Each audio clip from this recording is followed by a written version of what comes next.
My husband is cheating on me with our best friend.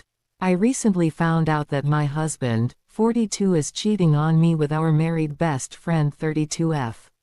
She is the godmother to our 4 children. They don't know that I know, but I caught them making out at the end of our driveway when he was seeing her off after dinner with our family. We live on a small acreage and the driveway is a long way off from the main house. She had forgotten some crockery at the house and I decided to walk it over, because for some reason the two of them always took a while to say goodbye. That's when I saw them lit by her car's headlights, making out in the front seat with our best friend straddling my husband. In shock, I didn't know whether to throw her Pyrex at the car or just walk away. I decided the latter, and was too shocked to cry or be angry.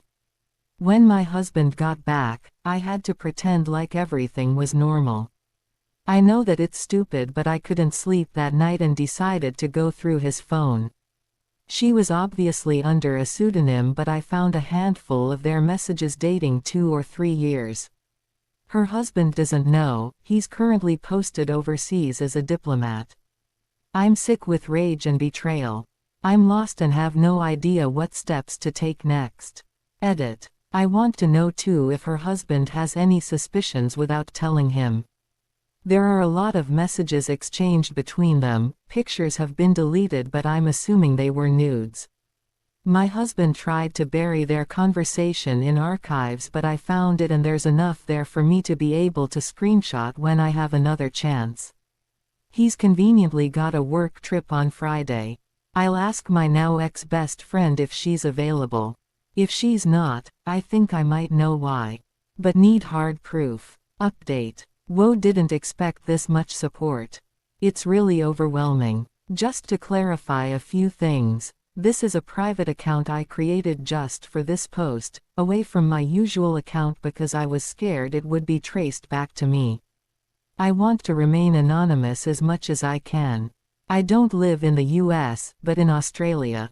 Technically, I can't file for divorce immediately, as you need to be separated for 1 year and 1 day to file officially.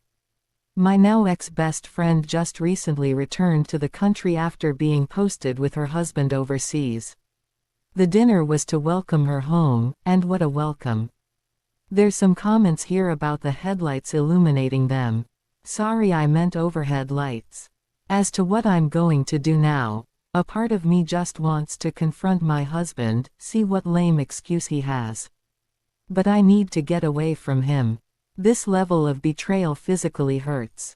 I can't help but think of all the times we spent together over the years and for how long our families were fooled. My mind is going crazy. When she was single and he would rescue her from some bad date, or the times they were alone in my house when the kids and I were out. How irrationally angry he was when he found out she had a boyfriend, then chose to marry him. Thinking back on it, the two of them disappeared at her wedding. When I asked him where he was, he said he needed to reassure her that she had done the right thing. I feel so sick thinking of these things. Update. Thank you everyone for your concern and advice. As of tomorrow, my husband is out of town. I've tried really hard to act normal around my now ex-best friend, but it's proving difficult and I feel sick. I have been telling both of them that I've caught some terrible bug and just not feeling myself. While my husband is out of town for the next few days, my sister-in-law, who is the only other person who knows, will help me pack important documents and store them somewhere my husband doesn't know about. I've organized for my kids to stay with them for a week while I sort my shit out. I've spoken to a family lawyer and they have told me that the best way to start the separation procedure is to no longer be living under the same roof. I'm fortunate in that most of our assets are also in my name, and the land our house is on was gifted to us by my parents. I'm planning to kick him out after his trip. But before that, I want to catch them both in the act again. Have some hard proof, send it to the ex-friend's husband and get the ball rolling for moving on with my life. I'll update with what happens after the confrontation.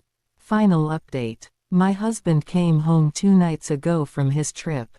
While he was gone, I had organized a lot of the important documents, e.g. financial, birth certificates, passports, anything that he could potentially use to try and get more than what he deserves.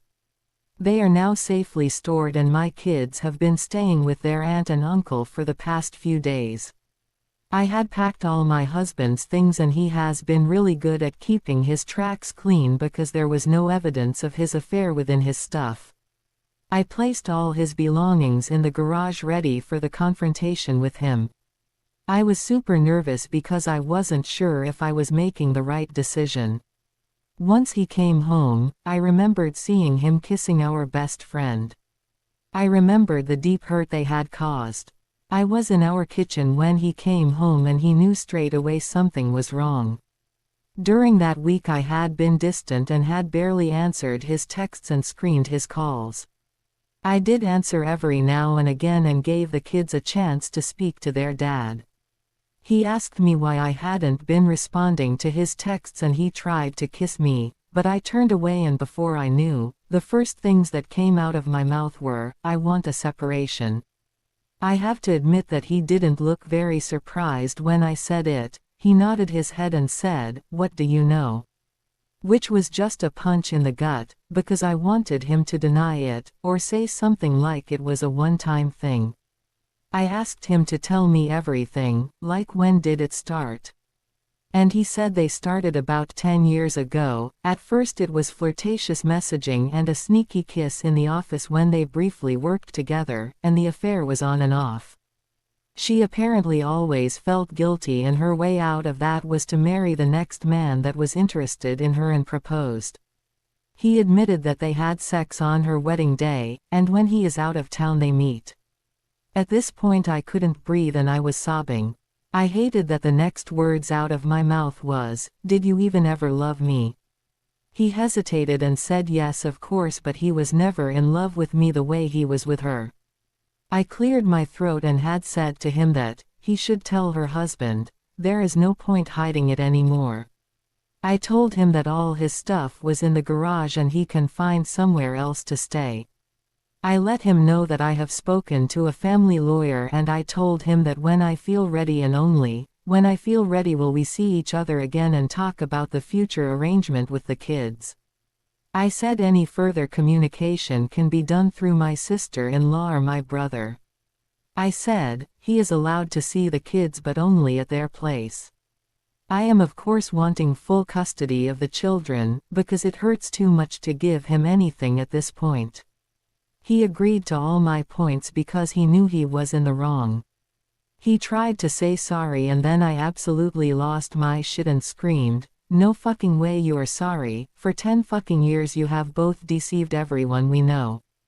Please take your shit and leave and tell that woman you have been fucking for 10 years that, I do not ever want to see her fucking face again." Certainly not my shining moment but also a culmination of all the hurt and anger over the last few weeks that they have caused. I have no intention of talking to my ex-best friend or really to my soon-to-be ex-husband until I have had the time to grieve. So thank you community for the encouragement and advice. Hope I can heal and move on from this. Update. Thank you everyone who has been messaging over the last year to see how I'm going and asking for an update. It's been a crazy, painful year.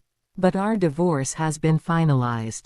And I'm free. My ex-husband and my ex-best friend, as no surprise, are now in an actual relationship after the ex-best friend's husband found out about the affair.